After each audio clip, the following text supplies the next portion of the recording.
Happy Friday, everybody, and welcome to another night of racing here at Woodbine Mohawk Park. I'm back after a day off to tend to some other responsibilities, but I am back alongside my co-host, the Hall of Famer Randy Waples, as we gear up for some nice provincial action. Obviously, we've got some more grassroots consolations here this evening.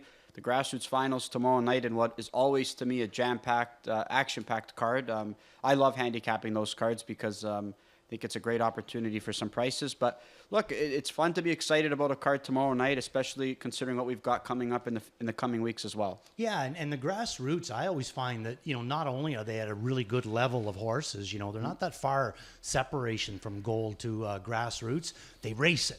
There'll be like lots of horses racing in those grassroots, $75,000. The intent is there to get it all. So I agree with you. I think that we're going to have some seriously good racing here tomorrow night. I'm kind of glad I didn't have to work last night because I would have had an awful night handicapping. I'll tell you that much. It was bad? Yeah, I would have had a bad night. I don't know think how mine was that good either. I would couple not of winners, have, that's it. I think I would have come close on a couple of horses who finished second there that I really liked. Cheese Dreams, chasing She that was one. good For a couple of starts, and of course he gets the job done in dominant fashion at 4-5. So you know what I mean. I was it's a couple of weeks too early, but the price was gone. Yeah, no doubt about it there. But nice bunch. And then another thing too that I think it was you that alluded to it the other night, or maybe it was Chad, that if one of these grassroots horses on Saturday night win, then they have an opportunity to be entered into the super final, and if it's not a full field, then they're going to get drawn in. Well, we saw that with Crackshot, right? Yeah, exactly. How cool is that? Yeah, and he actually got the job done, though, right? He won the grassroots final, then he won the super final as well, and we've gotten a chance to see what he's done as well as he's, kind of progressed towards his sophomore campaign. But we'll get to Crackshot momentarily, but we do want to highlight what took place last night, though, Randy. We did have a milestone take place last night. I know coming into last night's card, Louis Wall was one win shy of 3,000 for his career. Getting it done with that Shane Weber trainee. Is it Charlie Train or Charlie Cheeks? Charlie Cheeks. Okay, Charlie Cheeks. That's the trotter. Charlie Cheeks was a chop. Yeah, big time, and just hung on a hard closing Florida guy in that effort to give Louis Wise 3,000th career victory. I heard you kind of mention it last night, Randy. I mean, he kind of started late in his career driving-wise, if I recall. Picked up some pretty good stock from the moment he started here in Ontario. But I tell you what, stylistically, his driving has really, really improved year after year. Yeah, no doubt about it. He, what it was, I think, anyway, like when he showed up here, he had all the tools. Just had to kind of get a little bit of seasoning, and then all the tools were really going to snap into place. And boy, he sure has snapped those tools into place. He's as good as you're going to see. He's driven a lot of quality horses, but it seems like the last couple of years it's really picked up in quality. I mean, he seems to be a constant presence here in some of these marquee stakes races or marquee events in harness racing. Obviously, Breeders' Crown. He got a chance to pick up his first Breeders' Crown victory with Gaines Hanover. I remember here being in the grandstand watching that race. We get to see him now as an H-horse, but man, he was a good rookie as well. Oh, yeah, no doubt about that. And he's back in to go what night? Saturday, isn't it?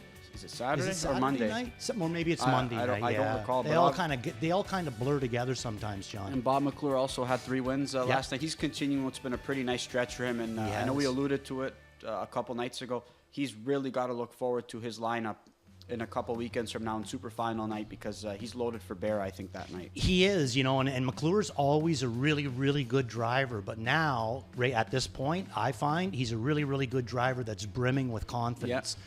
I mean, every move he makes usually ends up being the right one. Doesn't seem to show it, though. Keep it going.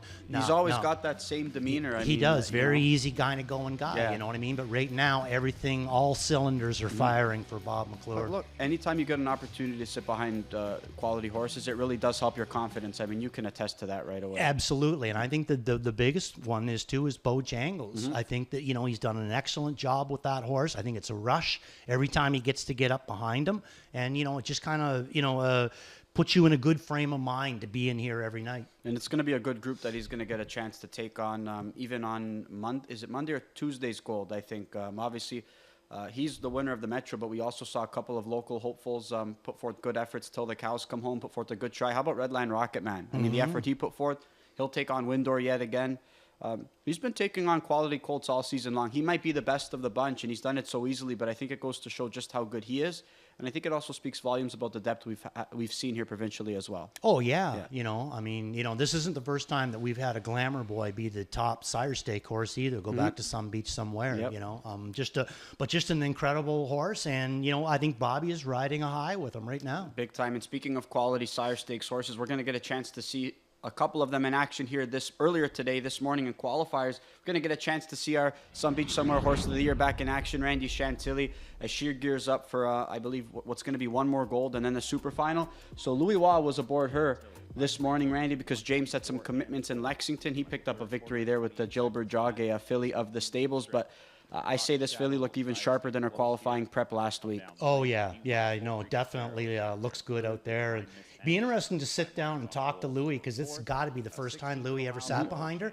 Interesting to see what his thoughts are on her, too. But boy, oh boy, does she, ears back and just aerodynamic, and looks like she's got good movement on the end of it. It's nice when you can not be able to qualify a filly who is arguably your star or the best horse that you're going to get a chance to sit behind, and have Louis aboard her, who is going to do a great job taking care of her and doing everything that's needed of him to make sure that she stays sharp. And kind of like what we're going to see tomorrow with Nijinsky as well. Yes. James opting to go to Nijinsky as Louis has some other commitments. But speaking of Crackshot, who we mentioned earlier on the pre-show, there's a look at his qualifying effort as he gears up for the next gold. I believe it might be Thursday is that next gold. So I thought he looked really strong in that morning prep, Randy. Yeah, he did. The other two looked like they're nice horses in there too, but no doubt about it, Dougie had the power in there. You didn't happen to see how fast they end up going in there, did you? 153 and 2. Nice. Yeah, final quarter and 26 and 2. Salzbrook Victor's back in town. We get to see Salzbrook Victor back on Canadian soil. I know he had a pretty good go of it in Kentucky. He was racing at Oak Grove, week after week. A big purse does that open pace go for over there, and the purses are pretty significant there at Oak Grove. So Brett was making some trips there weekly, and he was having some success. But how about this guy? He looks sharp in his qualifying prep, and we look forward to watching this guy compete locally, because he's only going to add depth to our product. Absolutely. He's just a horse that you absolutely love watching race. He mixes things up. Yeah. He can do things. He can race from off the pace. He can leave hard. Just a beautiful horse to have in the box. And Brett looked like he was having a pretty good go of things here. I mean, he started to pick up some momentum, but again, you get a chance to drive Salzbrook Victor or race him at Oak Grove. He's been doing a lot of racing in the States as well, so he's been a busy guy doing a lot of traveling. Obviously, by virtue of that, you kind of give up what you can do here locally, but no matter where he seems to go, Brett's finding he's having a good success and having a good go of things. Yeah, I mean, you can kind of look at Brett, kind of what we were looking at maybe Billy Davis a few years ago, a lot of traveling, but now Billy's more or less solidified himself here now, I think, and I think that Brett, in a year or so, can do the same thing. Yep. Come here and just, make this his home base. Hard worker as well. Again, very hard commits worker. To multiple racetracks, so we'll have to do what he needs to do in order to to get the job done and go anywhere to race these star-studded horses. So we look forward to seeing Salzbrook Victor, though, back here on the Woodbine Mohawk Park circuit. And we're going to preview maybe what we're going to be looking at tonight as well as potentially the coming weekend. But we'll highlight on tonight, actually, first. That's what we'll do. And we spoke about it. We've got some grassroots consolations, and you could see the divisions go for $25,000, Randy. And we've got a Fillies and Mares Open as well for $30,000. A nice group that we're going to have going postward as well. We might not be able to see so much more in that Fillies and Mares Opens tonight, but we are going to see her in that last leg of that early pick 5, and she's coming off a couple of sharp qualifying preps, which I think adds to the depth of this card. Oh yeah, no doubt about that. Going to be a nice group that we get to deal with tonight, John. All right, and we're looking forward to the action as well. Again, all the grassroots action from the finals to the consolations, they all seem to be very competitive. Selfishly, though, I kind of missed that there was eliminations, though, for the grassroots. I'll be honest with you. I kind of liked the fact that we got elims, and then we had an opportunity to see the horses make the final as well, as opposed to top 10 make it straight, because I think it just added to the depth of the racing there. So selfishly, I mean, that's just my thoughts. It was always good racing because they're all trying to make it. But the big thing is, though, is that you could really see in that sometimes 2-season start of the season, and then now we're at the end of the season with the eliminations. You could really see the ones that were maybe coming past the ones that started out as the best ones, where maybe they weren't the best ones. And we're going to see that Saturday night. I'm going to a few horses that, to me, are just recently taken over the mantle. Completely agree. And for me, what stands out, again, I harp on this, or I've mentioned this a lot, is Cold Creek Case. So I'll never forget his rookie campaign where he was a grass rooter, and then he tried the golds, and he was racing well, but was kind of too far out of it. Sylvan took the lines there after a few starts, and he ended up winning the super final, I believe. But that was a horse who ended up taking off. But the speed was always there. The talent was always there. Austin Sorey did a really good job bringing him along, won the grassroots finals, and then was able to elevate his game to capturing the super final. So just because they're grassrooters now are competing there, that does not mean they're going to be grassrooters come next year. I mean, that's the beauty of this game. We love watching horses grow and develop. Yeah, and I mean, and sometimes even though they're racing in a grassroot, it doesn't mean that they are a grassroot. It just means that the connections, know that they're the best in the grassroots. Whereas, in the gold, maybe they're not the best. Maybe they got a race for third or a fourth or a fifth. They don't want to do that. They want to win races, so they put them in the grassroots. So they're really nice horses. That's the biggest thing. Again, do you want to pick up a minor share or do you want to win in a super final, or do you want to win? Right. Yeah. So it just matters on the connections and where they really feel like their horse is good enough for or can be competitive in. But like I said, we're looking forward to tomorrow night and what I think is a pretty quality program. But we're going to dig into tonight's action here. We're going to start off in race number 1. We're going to kick things off with an OSS Consolation here for 3-year-old pacing fillies. We've got a field of 7 here, Andy, and the current 2-1 favorite is going to be the 6-horse Tall Dark Lady. This is a filly who's starting to gain some confidence. 2 wins over her last 3 tries, including a runner-up effort. She's got a good draw to work with, and I think there's a lot of positives with her going into tonight. Yeah, and she's out of that amazing, James Everett stable or breeding operation that he has down there. This one out of Precocious Beauty. So what I find with her, John, it just seems like, again, wasn't doing much in the early part of the year, but boy, has she ever turned the corner as the weather's kind of cooled down a little bit. Or it might have a lot to do with the fact that, maybe she's just doing a lot more racing. She needed those starts, under her belt to kind of figure it out. Whatever it is, right now, I would say that she is big time on her game. And this is going to be the replay that we're going to show you tonight. So let's take a look at the replay of Tall Dark Lady in her last start in a grassroots there. The one that's going to beat her in here, arguably the best grassroots filly out there right now. And that's All My Wishes. She's not going to be able to get the best of her tonight, but she's going to finish second to her. She's won her last 2 starts before this. And the horse that was third in here for a reference point, Sugar Pie Honey.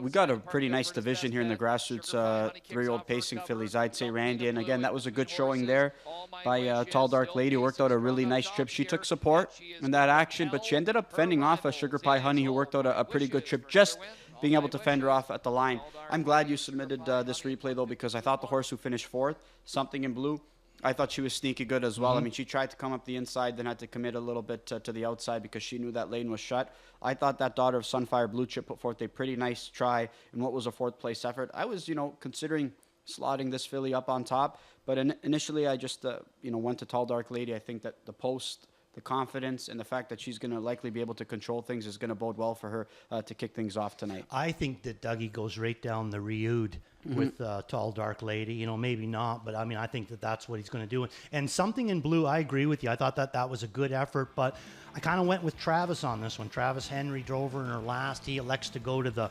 Hollingsworth pupil coming in from Delaware. And Tyler Jones picking up back into Something in Blue. He's driven her before. He knows her. Could be a live drive for Tyler. And you have a filly, underneath Britta's Best Bet. I thought her efforts were pretty good leading up to that try on the big track on September 6th. Really tough trip last time out, though. Never saw a set of pylons left out of there from post 10. If she's leaving out of there at post 10 at 37-1, and tonight in what is a more manageable spot, I think you have to figure with a better draw. Austin's going to be sending her forward as well. I got her down in for second, and that last start I got it down as a great effort. Big time, a tough trip. So that's the way we see things in race number 1, and we're going to move on to race number 2, and we've got some trotters here, and we've got a field of 8. And I struggled with this race, though, Randy. But ultimately, you did not. Ultimately, I went to a horse I decided to go all in on. I went to the middle of the gate. I went to Eyes of Justice, one that you liked 2 starts back. I still like him. I see you went to Steamer. I'm really surprised you didn't go back to Steamer because I remember when he won on September 16th. He did work out a pretty good trip. You talked about his class. He added Lasix there in that event. and you said to me, I think I'll go with him on top next time out because of the way he did it. And he stepped up in class, a few classes. I thought that was a little bit too tough for him in an 8th place try. I think this is a much better spot for him. He's got a good draw to work with. And the most important thing is, to me, Louis got options. But you're going to a horse who I thought raced really, really well last time out, and he was moving forward on the end of it, and that was Steamer. Yeah, let's take a look at that replay on him. And, I think, honestly, John, I kind of look at Steamer as a bit of a free square. Okay. I really do. I like this horse in here tonight. Obviously, I made him my all-in bet for the night. Anytime that I've played this guy, he's always come up with a big effort. So let's take a look at this last one. This is in non-winners of 6,000. Now he's going to take a drop even further down into this class tonight. Non-winners of 3,500, optional 20,000 claimer. So there's a few horses that are really going to like this drop down, but I think that this is going to be one of them, and Travis Henry going to come right back with this guy. He's going to end up finishing 4th with him on the outside. He spent some time out there, and like I said, he keeps going forward, and not going to get the job done, but I thought it was a decent kind of an effort. Now he takes another drop down, has the rail, Travis in to drive him there tonight. He does show from Georgian Downs with having the rail, getting out of there 28-1, so I think he can push out of there too tonight, and I'm just hoping that he gets him a little bit closer, and if he really busts him out of there, I think we're going to be in for a big race. Big time, and I know Garnet going with him on top as well, and I agree with you, Randy. This is a great spot for him. I just tried to maybe use a little bit of a separator and hope that maybe, Eyes of Justice can put forth another winning try, because you kind of mentioned it again. I mean, it was such an easy win. He tripped out, but he looked like he had tons left. Nobody was ever really a threat in that mile, so I'm hoping he can use his early gate speed, which we've seen. And you mentioned it last time out too. We don't see it on the lines now, but he can get out of there, especially with a good draw. Yeah, he's shot miles in 53 here before, so that's another thing. I'm kind of actually hoping that he does come out of there, and Travis is going to be able to stay close, because I think if Eyes of Justice gets on a breakaway, I don't know if anybody's going to beat him. And you know what, Steamer, though, he was chasing some good ones over his last several tries, right? The likes of Truffles 2, Patriarch Hanover, Muscle Fashion, who's coming off back-to-back wins. Even the horses finishing second in that event. And ones that he's been just taking on in general, much tougher than this group. Yeah, that's what I think, too. And now the double drop, right? The drop last week finishes 4th. Now another drop. All right, there's our thoughts there in race number 2, as that's the second leg of that early pick 5. We're going to move on to race number 4 here, and that's going to kick off the pick 6 sequence, and we're going to have a field of 9 here. And there's one mare in particular that you highlighted as a horse to watch. I elected to go back. I elected to pick her on top here tonight because you sold me on that effort, Randy, and I'm hoping we can get some gate speed, and that's the 8 horse, Horizon Sealster. That was a really good approach last time out, or an effort, I should say. Yeah, it was. It was a great effort. So, producer Ryan, we have 2 replays in this one. Which one are we going first? Oh, just the one replay? Okay, so Horizon Sealster, let's take a look at the replay on her. I also was thinking about, and maybe I didn't send it in, but I was half thinking about sending a replay in on One Last Bet. Now, that is one interesting McClure drive. Big time. One Last Bet. I'd love to sit there and show that one. So let's take a look at Horizon Sealster. Comes out of a real nice family, a family that I've known before with the Hope and Faith out of a Mach 3 mare. Ted McDonald. What was the mare that he used to always send down here in the wintertime to Minari, and she would race herself right up to the mare's open? I can't think of it. Jody used to drive her a lot. Used to cut miles with her and that. But anyway, name escapes me, but... Not the Barn Dogs Watching, no. Yeah, Barn Was Dogs that it? Watching. Yeah. That one came Okay. from Ted McDonald. Here comes Horizon Sealster on the outside with Tyler Borth. I thought it was a really, really nice effort in there. Finishes 5th, only beat a length and 3/4, and that's with the last quarter in 26-4. What's interesting with that also, John, is her last start at Rito Carlton on the 14th. Well, we just showed you her replay from the 19th, only a 5-day separation. I think in a big way, that's why they raced her from so far back, was because she was coming back on a hot date, only 5 days in between, has to ship down from Rito. The first thing they said to Tyler was, hey, she just raced a few days ago. Try not to be too hard on her, and he didn't, and she had good go on the end of it, but now she comes back in on a good rotation, and I think that if he wants to, he can set sail out of there with her. And Tyler Borth, I mean, she finished up really well for him last time out, but they listed Jody in this effort. He's not scheduled to drive here this evening, so J.R. Plant's going to pick up this 4-year-old daughter of Better's Delight. Again, I think this is a really live drive, just hopefully that's on the end of it. Hopefully we can work out a pretty good trip because we might be up against it from the word go. But I'm glad you brought up one last bet. A little camera shy, winless in 30 tries this year, Randy. But that was a really good effort last time out. And I think, Bobby did that deliberately, waiting so long to angle her out because, again, this is a mare who needs to develop a little bit more confidence, I'd say. How many times, 1 second before you blast that, Ryan, how many times have we said before that, they're trying to win, but some horses don't want to win? And now here she is, 0 for 30 out there. Now watch what this guy does. Go ahead, Ryan, roll this. He's in the 2-hole with her. Now this is not a guy that's trying to stay in this class. This is a guy that's using every skill that he has to try to get her there first. And guess what? She's going to outthink him again. But it's not from a lack of trying. So right now, if he never gets out, everybody would say, oh, he had lots of go. Okay, watch this. Watch this movement that he makes. He waits, and then he stays on Louis' back, staying with the helmets. Now he's going to take his chance. She is going to move forward, but not with the pace that it looked like she should have had. I think that she just did what she was going to do on the run out. They could have went around again. She's still going to be third, but she's not going to get by those horses. But one of these times, he's going to get the job done. And I just want to say a big shout out to Bobby. That was really, really well done, my friend. I've got her underneath because that 0 for 30 is glaring. It's just tough for me to consider a win candidate when she's worked out good trips numerous times. It just doesn't seem, to your point, doesn't seem to want to get there. But she's already bankrolled more this year despite winning none of her starts than she did last year with 8 wins. She had a solid 2024 campaign. I mean, a consistent win getter there, 8 wins and 34 starts. This year a little bit different, but she's hit the board in 50% of them. So this is a mare who's very consistent, just not in terms of the win column. Yeah, and last year she's 8 for 34. Yep. This year 0 for 30. Difference of a year, but if he keeps doing what he's doing, trying to sneak her through like that, one time she's going to get through, and she's going to be at a big price. Last week she went off at almost 14-1. No all smoke and mirrors for you on your ticket whatsoever. I thought that was a pretty good effort last time out. I figure it must have been tough. Yeah, it was. It was really, really tough to leave her off of here.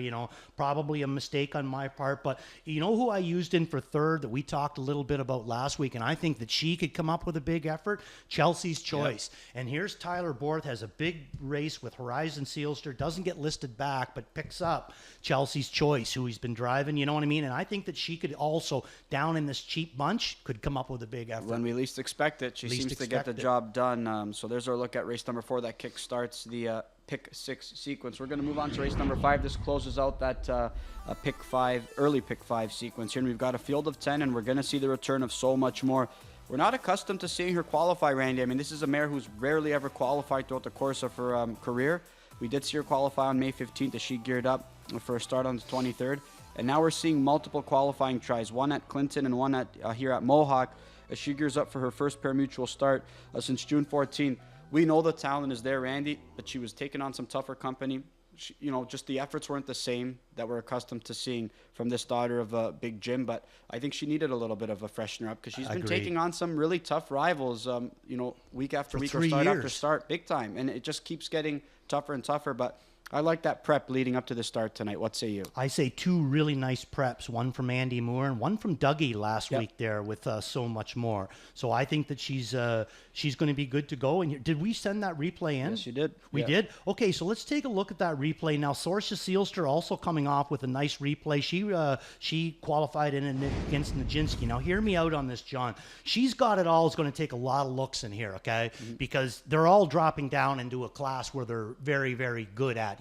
I can't even think of some of the last times that So Much More and Sorcia Sealster were down in non-winners of 9,000. This is a really, really, and I think that with maybe the single qualifier with Sorcia, they might, but with the double qualifier with So Much More, I don't believe that they're going to be looking to go for some easy kind of trip. Mm-hmm. I think they're going to race her. Okay. And I think that maybe Sorcia. Now, Rick's filly, she's got it all. This one's the one that was the bit of the, there she is right now. We're taking a look at So Much More, Dougie McNair. And who was she chasing? Nijinsky, right? Nijinsky, right. Okay, so now Rick's horse, she's got it all. Going to take a lot of looks here, and maybe I'm wrong on this, but I myself would look at it as she raced September the 5th, comes back 2 weeks later on the 19th, right? So she's had 2 starts this month. The 19th one, she finishes 5th, but not a whole lot of power on the end of it that we're used to seeing. Now, okay, she is dropping down, but she's also going to drop that 5th line off of her card, which is going to knock a lot of money off of her card. She's going to come out of this race with $3,000 in her last 5. So, you know, if she doesn't feel good and if she's not going to get the right kind of trip, I could see them just, you know, maybe trying to knock some of that money off, get her back on good form.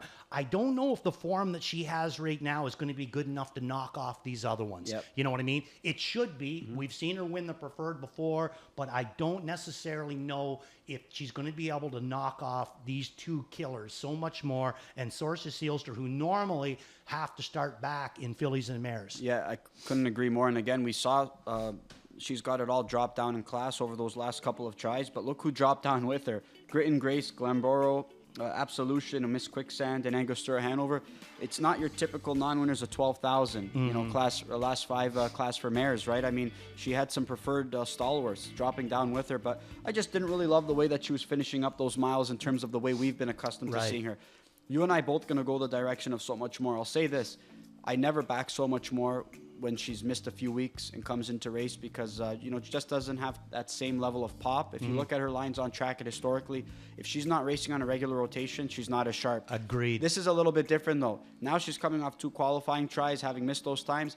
Now's a situation where you look at it and say, okay, she's got the tighteners under her belt. So for me, it's all systems go tonight. Maybe she wasn't as flashy in those qualifying tries or in that most recent one, but she followed a pretty good one in terms of what we've seen from her, I should say. But I think from a fitness standpoint, she should be good to go, I'd say. Yeah, and the other thing is I completely agree with everything you said about not maybe using her when she's missed some time. But normally we're accustomed that when she comes back, she's in the top mares race, or sometimes she even comes back and has to race the open colts. This non-winners of 9,000 in against her own time, in her own kind. I don't know. I think that this is a bit of a freebie. I didn't know what to do with Sorcha Sealster, though. I'll say that. I mean, for me, it's a mare who I wouldn't surprise me if she got the job done, but I feel like I'm going to need to see a start here first. We're going to skip over race number 6 and go to race number 7, the second leg of that late pick 5 sequence. A really nice field of 10 here. This is one of the best betting races that we've got. And Stonebridge Helios, you and I backed him last time out. Randy, a horse who put forth a pretty good effort. So a horse to the far outside who showed some very, very late speed and one that caught our attention as well. Yeah, Rapasso. Yep. Did you go Rapasso? My best bet tonight. Did you really? Giving him a Good shot. for you. Yeah. I I backed like him that. last week, right? Yeah. At 11-1. Yeah. I figure why not go back here from the outside. You're going to get paid again tonight, I think. hope so. I think so. You know, you're not going to get 11-1. I'm hoping I can get a trip, though. A better trip. Yeah, well, there you go. Rapasso, let's take a look at the replay because I agree with you. I think this effort was fantastically good. And we always go back to the same thing, too. This is a brother to... Full brother to Tarasi. Full brother to Tarasi. I'm going to have him in for third, Rapasso, only because he's drawn the outside of the gate. I like this effort, too, but a little bit light on the wins as well for me. So I'm going to take one more. I'm going to go back to Stonebridge Helios. We're not going to show you the replay on him. I went to him because in his last couple of starts for Paul Court, when he comes on the track, he's as sound as can be. I haven't seen him like this sound in a long time, so I'm going to stay with Helios. But look at this guy flash the big wheels on the end of it. I'm going to throw him in for third. Artie's Ideal, I'm going to use him for second. That was a good effort by Artie's Ideal, who got picked off by My Ultimate Snowy. One thing I'll say is, you can make the argument, though, that Rapasso, he's supposed to have pace, obviously, with a trip like that, covered up, didn't do much work early on. We also see that from a lot of horses, I'd say, with that similar trip that don't have that level of pop. And that was first-time Lasix for Apostle as well. So that was a superb effort, and he finished up really, really well. Again, we're going to have to see how he's going to handle the outside draw again. We haven't seen him leave from there, Randy. I'm not saying he can't, but how's he going to handle if he does leave from there? Is he going to have that same level of pop late in the mile if he's asked to be used early on? Yeah, That's the thing. And honestly, John, I mean, I can honestly tell you there, I mean, bad on Randy, but I didn't look back far enough. I don't even know if he can leave. I've never really seen, dating back to it, I don't think he has shown much gate speed. But I honestly, a part of me also believes that I think a lot of horses can leave. You can get them to leave, I believe. But again, do they race the same as well? That's the biggest thing. That's the big thing. But a lot of people going to Stonebridge Helios, and again, he's been great in a couple of those starts for new trainer Paul Cord Big and the thing new is going to connections. be with Helios is how does he come onto the track? Yeah. If he comes on like the way that he was his last couple of starts, he's going to be tough to beat. Yeah. No doubt about that. He remembered his class last time Oh, because yeah. it looked like Reign Supreme had put him away, and he said, no, I'm the classy fella here. Yeah. And he just kept on moving forward there, and that was a really good effort. And I tell you what, he was 2-1 in that outing. And That how was many years has Dougie been driving this horse for different people or his dad? he knows now him he's going well. to jump up on him after he's finally come back up with a nice win here. I bet you Dougie's looking forward to this one. Absolutely. A 7-5 morning line favorite is Stonebridge Helios, one that's looking to double up here in race number 7. We're going to move on to race number 9, and we touched on that Fillies and Mares Open 2, and we're going to get a group of 8 here. And the morning line favorite's going to be Glenborough, and she's 1 for 32 this season, Randy. She puts herself in really good spots. She's a handy mare, just a little bit shy on the wins. But this seems to be a pretty good spot for her in here. But I elected to play against her. What about you? I elected to play against Okay, her. who'd Where'd you go? I went to Caviar and Crackers. Did you? Yeah. You don't usually play her. You know what? I thought that was a good effort last time out. was. And I think that this probably is a more manageable group without the likes of Sylvia Hanover and Talk Curdy to me. And look, we know she's got the gate speed. When Eddie wants to go that route. I know 2 starts back or a few starts back, it didn't work out in her favor, but she's got sneaky versatility, and I'm hoping that we see her be situated a little bit closer here tonight. Who'd you I go agree. with? I went with Angostura. We're going Okay. to show the replay Yeah. of her. Tough trip. In my own opinion, you know, she's got to come back up to the Fillies and Mares. I mean, last week was a drop down. Mm-hmm. You know, she took the favorite status, but I kind of thought that maybe she was just a little bit out of position. You know, you can see right now, like he's got to come 3 deep around a stalled horse. You know, the horses up front, they've more or less, nobody's come at them. They've had to do any racing. She's the only one that seems to have to do any racing, and it's all from way off the pace. And she's just going to come up with another huge effort for Trevor. But you know, to me, just too much work to do. Big time. She kept coming forward, but you know, maybe she left a lot of her track, a lot of her race 3 deep around that last turn. But I still think it was a good effort. He calls off here. He knows he's only going to be 3rd, so he leaves it at that. But she didn't miss 2nd by much. So I'm going to go back to Angostura Hano, hoping with the rail that he's able to find her just a little closer trip. We said it, you know, we were debating this race or talking about this race, and you know, we've seen numerous times with Angostura Hanover, it doesn't matter when she's in that class, doesn't really seem to matter how Trevor elects to race her. I've seen her come out of it. I've seen her come first over. He's shown speed with her if need be.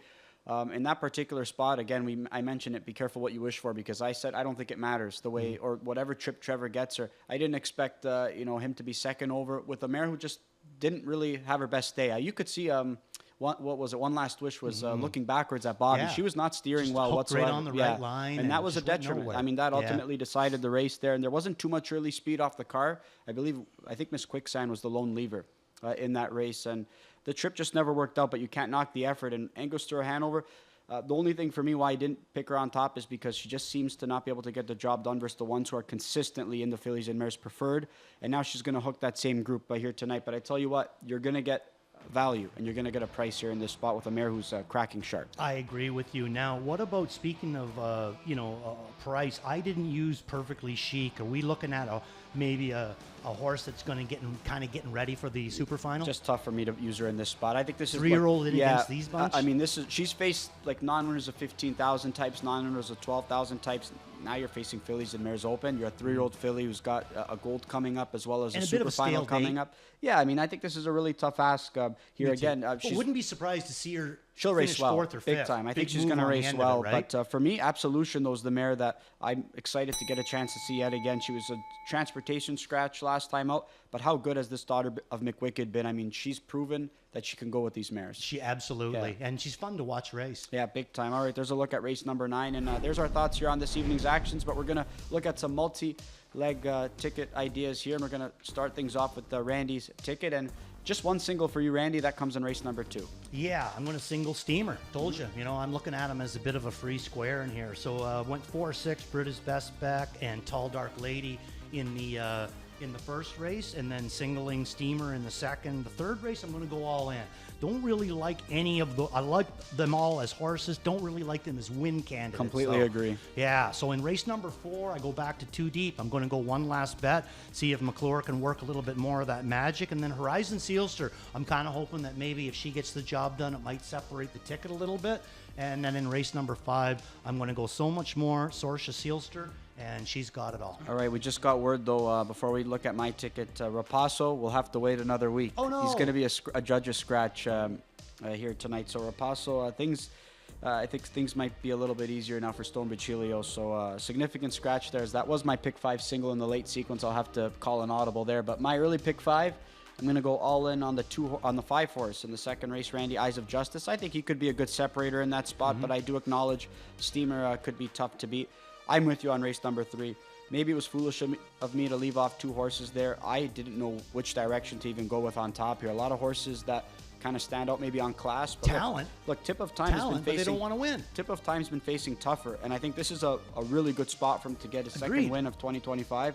But I think we've said that maybe on a couple of other occasions as well. But he really should be the horse to beat, I'd say. Yeah, I would agree because really, they're just a bunch of horses that they race well, they hit the board, but they just really light with winning. 3 deep for me in race number 4, and I'm going to go all in on So Much More, thinking that she can get back to her winning ways here. But I think a couple other mares can give her a run for her money there. So there's a look at tonight's action, and we kind of previewed of what we're going to get a chance to see tomorrow night. So we're going to preview some of those grassroots finals here and look at the divisions yet again. Some great out-of-town action as well, though, Randy. Of course, you can look at some Red Mile action throughout the day.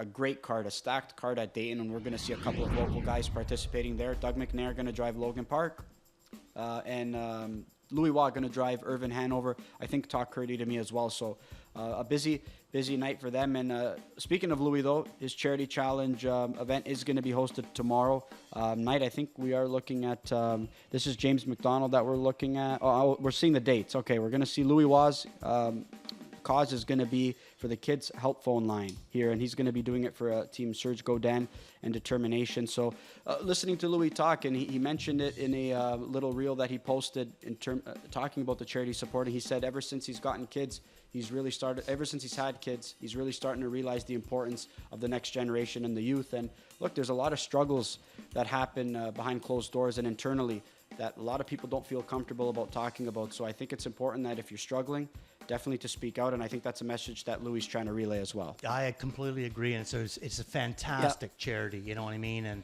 I was lucky when things were tough in my life. I could go walk back out into the backfield of my parents' farm, 75-acre farm, and talk to the broodmares. Yeah, that was the thing with me with horses. That's what kind of got me into the horses more when I started turning 12, 13, you know. They're not very judgmental. No, and I tell you one thing, kids really change your perspective on life as a whole. It's from what I hear from everybody who has kids for the first time. Yeah, huge. Yeah, absolutely. I couldn't even go there, you know. All right, so that's going to be a chance to look. We're going to get a chance to see Louis Wa's charity is going to be represented tomorrow night, so best of luck to him as well, as he'll be participating in some out-of-town action. But we're going to get a chance to see what's at stake here locally, here the grassroots championship night here for the finals, and we're going to get a look at that rookie trotting filly division, Randy, and Blue Jean Gal. She's starting from the outside draw, and JBR's done no wrong with this filly. Did you go the favorite? I did. Did you? I didn't. I know. You went to middle of the gate, didn't you? I went to the middle of the gate, yeah. I'm wishing nothing but success for Blue Jean Gal. But if I'm going to pick against her, it's going to be out of a bulky field, you know. Yep, and Green Money Queen, a tough draw for her. Earlier on, it seemed like she was going to be maybe one of the top contenders. Could still be. She's really starting to come good again. Making a run for it has been consistent, but she's fallen short against the likes of Blue Jean Gal. But a really solid rookie campaign for that filly as well. So, the race is going to go through Julie Walker's filly in that spot. This is a really fun race here, and this 2-year-old filly pace. Romantic Beauty seems to be sharp right now, coming into this race with the most momentum. How good has Lavender Sealster been, though, Randy? Oh, huge. Really live drive for Paul McKenzie to pick up for Doc Moore. But I can tell you, I went favorite this time. No better air for me. I thought good raced for you. really, really well last time out. Never had a chance. Nice draw. Great draw to work with, and I'm hoping it's all systems go here. But again, this is a really nice group that we get a chance to see go postward here. And again, I'm going to say this repeatedly. That's why I love these grassroots finals cards. Yeah, before you change that, producer Ryan, were you watching any of the races last night? Did you happen to see the also eligible 2 race last 51 night? 51 and change. Unreal, boy. He uncorked her. Wow. Tell you what, she showed the talent when she raced a couple of times here. Yeah. And she ended up winning the races at Three Rivers. I can't remember one of those, the Quebec Championships. Right. She crushed them. Yeah. Coupe de Ver, I think it is. She just crushed them. A 51 and change mile. When he unleashed her last night. Yeah. And you know another thing, too, that I noticed is that she's growing a lot in her 2-year-old years. She ever filling out. She's going to be a tank. Yeah, he did not slow things down. He just and she did not look weak whatsoever. Tons of the best. And we're going to look at some 3-year-old filly trotters here in this group. Field of 10. We spoke about Foxy Amy when she finds herself in the grassroots field that she's likely going to be the one to beat, and I think that's going to be the case here tomorrow. New driver, though, eh? James McDonald's going to Yeah. be picking her up as Doug McNair is going to be in action at Dayton Yes. tomorrow night for Logan Park. So a nice drive for James McDonald. He's driven her before, I want to say already. And Medley Sealster is going to be her biggest competition, I'd say. You go tomorrow. favorite? I went to the rail. YS Queen Beth. Good. Oh, right. Sneaky good Yes, effort last very week. good. I We thought, can't wait to show that replay. Yeah, I can't wait as I well. didn't go favorite. Who'd you go with? I went with Medley. Medley. I can't blame you there. I think she's coming Coming into that into race good, yeah. really sharp. We spoke about this on the pre-show earlier. Field of 10 here for the 3-year-old Philly Pacers, and this is a really, really deep group. Morning line favorite's going to be All My Wishes, but you can make the case for several in here. And I think if you like a filly like Macapello Sealster, which I know you do love her, Randy, this is a really good opportunity for you to buy back some value here, and I think she's going to be a solid price tomorrow. I agree with it's going to be a good price. Yeah. You know what I mean? But I didn't put her on top. Okay. No, I didn't. And the reason why is because Interesting. Randy, the driver, handicapped this race, Okay. and no matter how I played in my mind, I just don't know if she's going to get the trip that she normally gets her Yeah. into the winner's circle. I think she's going to race huge, but I think that it could be a funky trip. The beauty of that field, though, is I think there's 6-7 fillies who really, or Yeah. drivers who really believe they've got fillies that can Right. win the race, which could result in some action, especially with contenders from the outside. All My Right. Wishes, what's she going to do? Take back from 9? No shot. No shot. No shot. Exactly. We're going to look at the 2-year-old trotting colts here, a field of 10. LP Bay for me would have been a standout, you know, if we saw him in this group maybe Even with the several 10? weeks ago.